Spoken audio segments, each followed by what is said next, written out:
In this video, we're going to talk about a few key topics in international economics, and these three effects are going to be crucial to our understanding of exchange rates and whether or not our dollar is going to appreciate compared to the euro or to the yen or another currency. Now, the first one is going to be the output effect, and the output effect states that a change in income that's caused by a change in real GDP, that will change our demand for foreign goods. So that will change the United States demand for foreign goods. And that should be fairly easy to understand. If our income goes up, our demand for foreign goods will go up. If our income falls, our demand for foreign goods falls. So I'm going to write that down really quickly. When our income, which I can write as Y, when our income goes up, the demand for foreign goods, FG, I'm going to write for foreign goods, that will go up, and vice versa. So when our income falls, our demand for foreign goods will fall. Now, there's one thing that's fundamental to international trade that we need to know now. Now, in order to buy foreign goods, so U.S. citizens must first buy that foreign currency. So that's the part that's going to be super, super important here. And I'm going to write this down. In order for us to buy foreign goods, we need to have that foreign currency. We need to have that local currency. So what we're going to do is we're going to offer our dollars.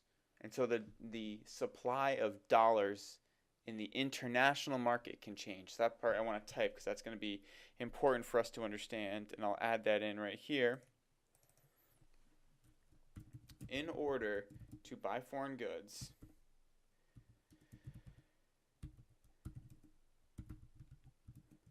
so in order for us to buy foreign goods, we must buy that foreign currency. So what we're going to do is we're going to offer up our dollars so the supply of dollars in the international market changes.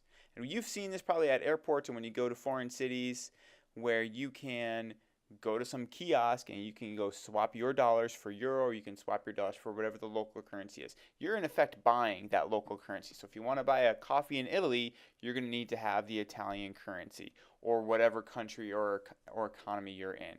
The next effect is going to be the price level effect.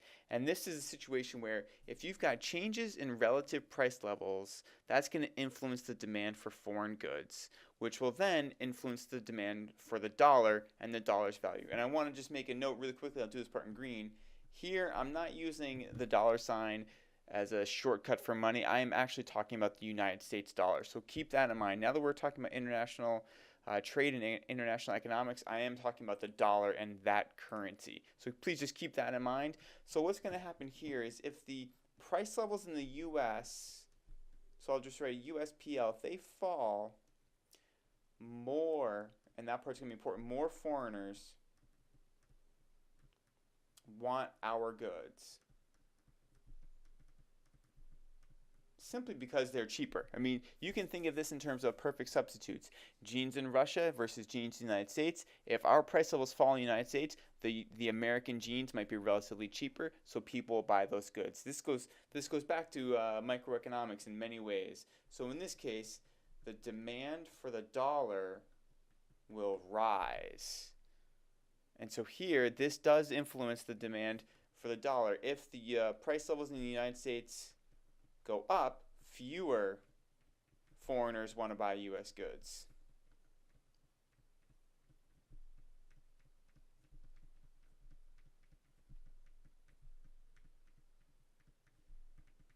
So in this case, the demand for the dollar falls. The last one's going to be the interest rate effect. And as you'll see in this note down below, the interest rate effect is going to be the most powerful one and the fastest acting one. And it might actually be the most confusing. So what happens here is changes in relative interest rates can influence the international flow of quote-unquote financial capital. Now, what I mean by financial capital is money in the sense of its financial assets. So are banks investing their money in Brazil, or are they investing in Turkey or in South Africa or in parts of Asia? And what they might do is they might choose where to invest their money based off of those interest rates. So if the South African economy has the highest interest rates, Deutsche Bank or Bank of America might take some of their assets, take some of their money and invest it in that country because it has the highest rate of return. So in this case, the banks are actually borrowers, or people with tons of money that live in the United States might be the ones that are, I should say, lenders. Banks are going to be lenders, and people with money in the United States are going to be lenders that are going to lend their money to these countries simply because they have higher interest rates. So the interest rate effect is going to be the most powerful one. Changes in the relative interest rates are going to influence the international flow of capital. So in this case, if the real interest rate goes up, what's going to happen is foreigners are going to want to invest in the United States.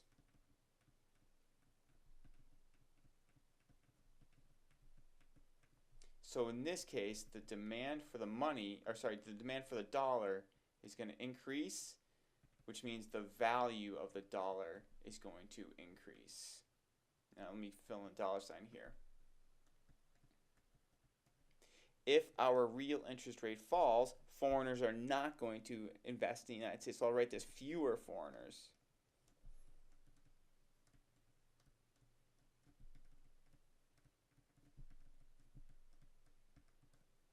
So in this case, the demand for the dollar might fall and the value might fall. And I just want to add one more thing with respect to the real interest rates falling. If they do fall compared to other countries, yeah, it is true that foreigners are going to invest in other places, so fewer foreigners will be investing in the United States, and the demand for the dollar might fall. But what's more likely to happen, and again, we're getting a little bit ahead of ourselves with this, but what's more likely going to happen is that American investors, so I'm going to write U.S. investors, they're going to invest in other countries. They're going to invest abroad. So if Canada offers a higher real interest rate than the United States, investors are going to invest their money in Canada as opposed to the U.S. So investors are going to invest abroad or in another country. Now this ties in with something that you've already learned up here. If we are going to be doing business in other countries, if we're going to be buying assets in other countries, if we're going to be buying CDs, stocks, or bonds, and it's most likely bonds at this level, but if we're buying assets in other countries, we first need to buy that foreign currency. So that's going to be important here. What we're going to do is we're going to give up our dollars in order to get that foreign currency. So what happens with the value and the supply and demand for our dollar is that the supply of the dollars will increase. So you could have one thing where the demand for the dollar decreases and the value decreases. You can also have a situation where the supply of the dollar increases, which also leads to the value of the dollar falling. And it actually ends up not mattering which one you pick. And there's one final thing I just want to touch on. This has been bugging me this whole time. This back up here is not going to be the demand for S, it's going to be the demand for dollars. So I want to just fix that and remind you that the interest rate is going to be the most powerful one, or the interest rate effect is going to be the most powerful one, the fastest acting one. So if you do see the interest rates changing when we're talking about international trade on any AP questions, pay special attention to that, because that's going to be very important to find the correct answer and to finding whether or not the dollar appreciates or depreciates.